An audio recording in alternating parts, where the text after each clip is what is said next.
Daugavpilietis Denis Vasiljevs visas savas sporta karjeras laikā nebeidz mūs izbrīnīt un priecēt ar saviem panākumiem. Šoreiz viņš pakāpies vēl augstāk. Pirmo reizi, piedaloties pasaules čempionātā, pieaugušo konkurencē Denis ieguva 14. vietu. Šobrīd tas ir Latvijas daļslidošanas rekords. Īsās programmas izpildījuma laikā Denis iekaroja izcilas treneres Tatjanas Tarasovas atzinību, kura komentēja meistars sacīkšu dalībnieku sniegumus. Viņa veiksmīgā uzstāšanās bija acīm redzama, jo visi skatītāji piecēlās kājās, lai sveiktu viņu ar skaļiem aplausiem. Pēc īsās programmas Denis ieguva 10. vietu, tomēr pēc izvēles programmas izpildījuma viņš palika 14. Tomēr nevajag aizmirst, ka viņa kraikasē vēl nav 4 apgriezienu lēciena, kā tas ir daudziem pieaugušiem un ļoti pieredzējušiem sportistiem.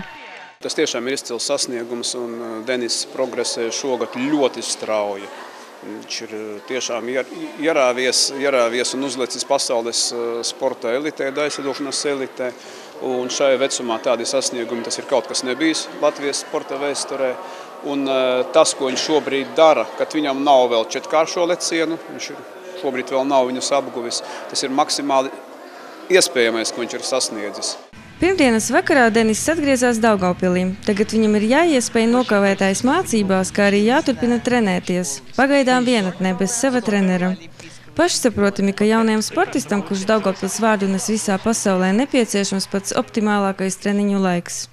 Es uzskatu, ka šobrīd tiešām ir jānodrošina šim sportistam viss nepieciešamais, lai viņš varētu gatavoties turpmāk, arī gatavot šos 4-kāršos lecienus. Es domāju, ka viņš ir absolūti gatavs jau šobrīd startēt arī pieaugušo olimpiādē. Tādi sasniegumi mums nav bijuši, un mēs, kā Olimpiskais centrs, un es domāju, ka arī pilsēta izdarīs visu maksimāli iespējamo, lai šim sportistam šos tālākos, panākumus nodrošinātu. Denis ir Olimpiskās vienības dalībnieks, bet viņš šobrīd netiek pilnībā nodrošināts ar to, kas viņam nepieciešams.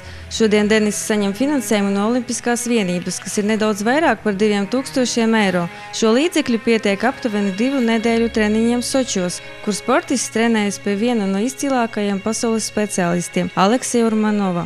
Daļu līdzekļu piešķir pilsēta un Olimpiskais centrs, kā arī sporta skola, kura pēc Ulda Pastera domām varētu piešķirt vairāk līdzekļu, ņemot vērā, ka šogad no pilsētas budžeta tika saņemti papildus 57 000 eiro.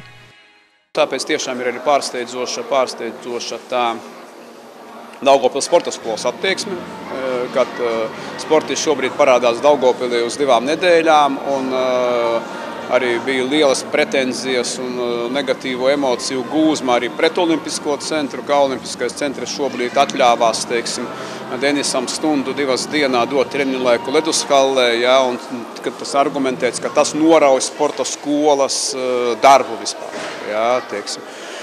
Un tā argumentācija apmēram tāda, ka Denis Vasiljevs nav mūsu līmenis, nav mūsu, lai kāds cits ar viņu nodarbojas.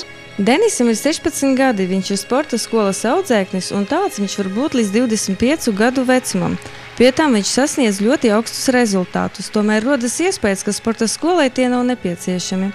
Arī vairāki treneri ir izteikuši šādus izteikumus attiecībā uz Daugavpils sporta skolas administrācijas attieksmi pret audzēkņu sasniegumiem. Tiek ziņots, ka viņu audzēkņu rezultāti pa īstam nestartēja tik labi, jo mums to nevajag. Jo tiešām ir labāks sportiskais rezultāts, jo augstākas prasības sportistam gan ekipējuma ziņā, gan inventāra ziņā, gan treniņu nometņu ziņā. Acīm redzot, sporta skolē tas nav vajadzīgs.